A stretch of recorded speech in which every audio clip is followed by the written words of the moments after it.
Saudari dan saudara yang terkasih, kembali di Kristus Medium. Salam kasih dan kebaikan untuk kita semua. Tema kita di video kali ini ialah suara hati atau hati nurani. Dua istilah yang cukup berbeda tetapi sebenarnya berkaitan erat satu sama lain. Mengapa saya memilih tema ini dan mengapa tema ini menarik, patut untuk direfleksikan. Terutama tentu saja pertama-tama kalau kita melihat pengalaman kita sendiri, hidup kita sebagai manusia, kesadaran diri kita sebagai makhluk sosial dalam relasi kita dengan sesama, dalam keseharian, pekerjaan, rutinitas kita.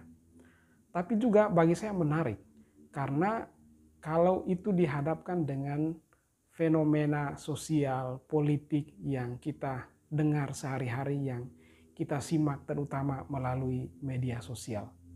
Kita bayangkan secara sederhana bagaimana suara hati itu muncul atau kita rasakan misalnya dalam situasi-situasi dilematis yang kita alami sebagai manusia.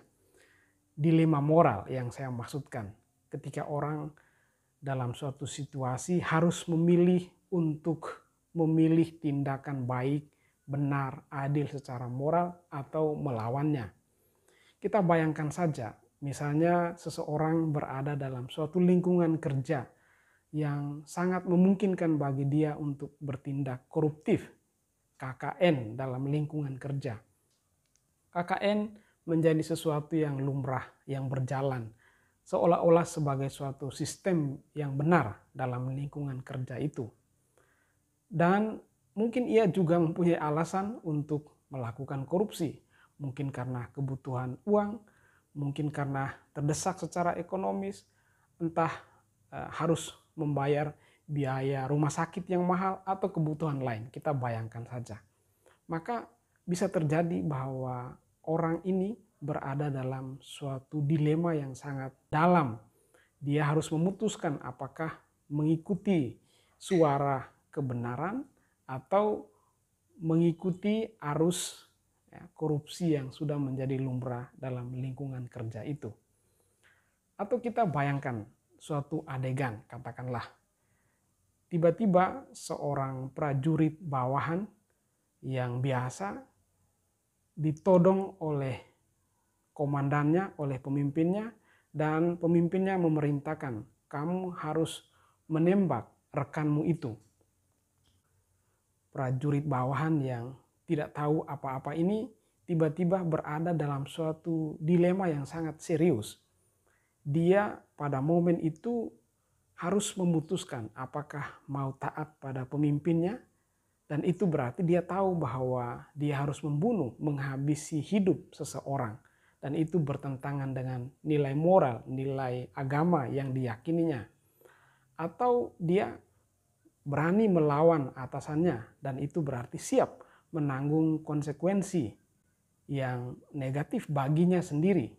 Mungkin dia kehilangan karier, kehilangan pekerjaan, atau bahkan ya nyawanya sendiri terancam. Dua contoh sederhana yang saya buat ini ya, untuk menunjukkan bahwa dalam situasi dilematis kita akan berhadapan dengan pilihan di mana kita harus memutuskan memilih yang baik, benar, memilih ajaran kasih, damai, kebaikan, atau melawannya. Nah, kalau kita bertanya dalam dua kasus yang saya buat ini, apakah orang akan konsisten melakukan, memilih tindakan yang baik dan benar? Mungkin kita akan menjawab dengan jujur bahwa belum tentu. Mungkin dengan pertimbangan-pertimbangan tertentu, dengan alasan tertentu, dengan sistem tertentu, akhirnya dia terdesak dan memilih sesuatu yang menurut pertimbangan moral tidak benar.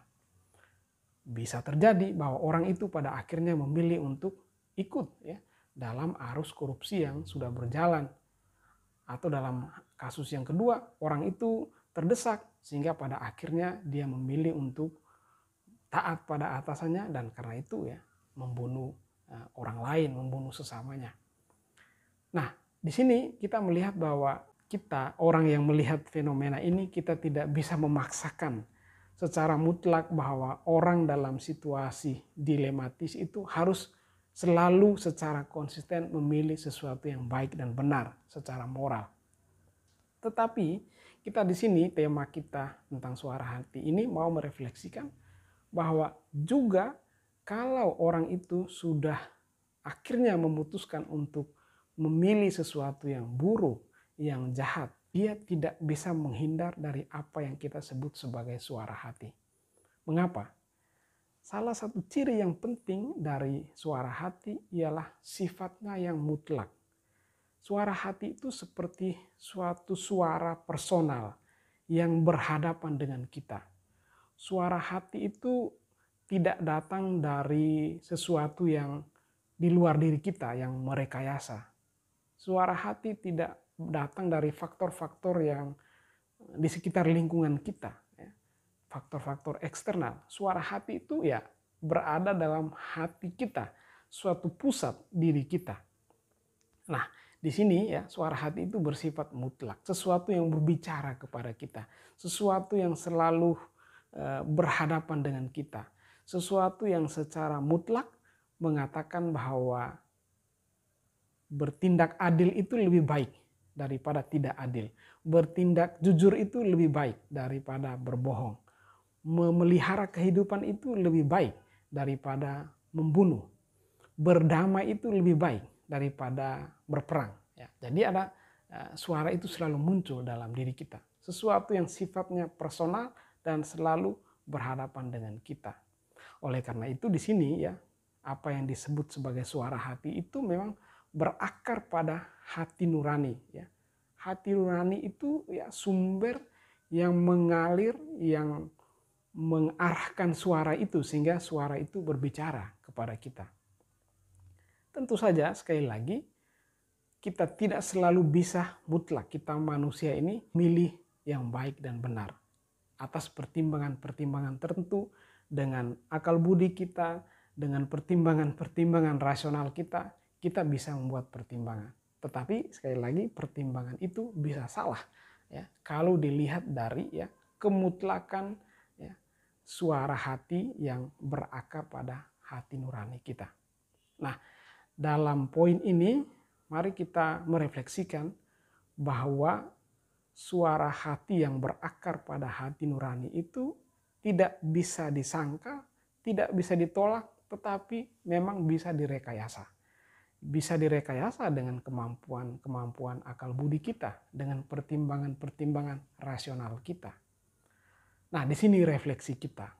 Nah, suara hati yang berakar pada hati nurani itu kalau terus bersuara kepada kita, terus berhadapan dengan kita, dan kalau kita berusaha merekayasa, menutup-nutupi suara hati itu, bukankah itu berarti kita menyangkal sesuatu yang sifatnya intrinsik, sesuatu yang melekat pada diri kita? Mengapa saya katakan demikian? Misalnya saja dalam ajaran Gereja Katolik, dalam Konsili Vatikan II, dikatakan bahwa suara hati itu suara Tuhan. Suatu sanggar suci di dalam diri manusia, di mana ketika manusia itu berhadapan dengan sesuatu yang sifatnya transenden, sesuatu yang sifatnya mutlak, sesuatu yang jauh berada di dalam lubuk hati manusia, ketika saya sendiri berhadapan dengan suara itu. Saya sendiri berhadapan dengan figur yang personal itu. Saya sendiri sekarang berhadapan dengan suara yang transenden itu.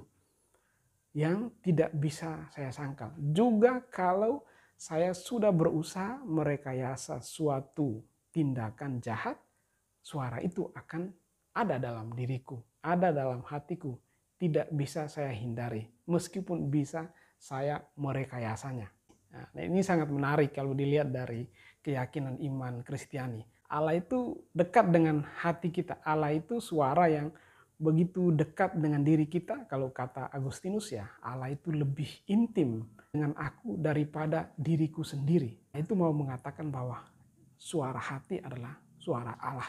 Suara yang selalu mendesak, suara yang mutlak, suara yang tidak bisa saya hindari. Maka refleksi kita di sini ialah bahwa Kalau dalam arti tertentu, sistem pendidikan atau formasi dalam institusi-institusi tertentu, dalam sistem kepemimpinan, ya, itu kurang memberi tempat, ya, memberi ruang pada kemampuan manusia untuk mendengarkan peka pada suara yang mutlak itu, maka ruang yang lebih besar ialah kemampuan untuk merekayasa suara itu.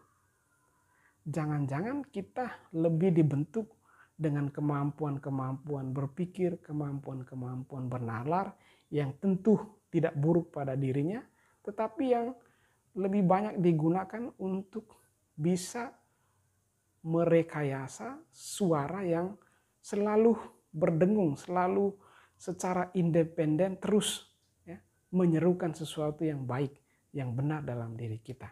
Belajar dari fenomena di sekitar kita yang akhir-akhir ini kita dengar, kita simak, kita berharap semoga bangsa, tanah air, negara kita ini jangan sampai digerogoti oleh sistem-sistem di mana orang lebih terlatih untuk memberikan ruang pada kemampuan merekayasa sesuatu yang baik dan benar secara moral daripada mencoba mendengar suara mutlak, suara yang terus berhadapan dengan kita dalam hati kita, dan itu yang kita sebut sebagai suara hati, suara Tuhan. Saya yakin bahwa juga Anda semua sebagai warga negara yang baik berharap bahwa, ya, negara kita tidak berjalan dalam suatu sistem, suatu gurita kejahatan, melainkan, ya, dalam ruang di mana orang bisa belajar untuk mendengarkan apa itu suara hati, suara kebenaran,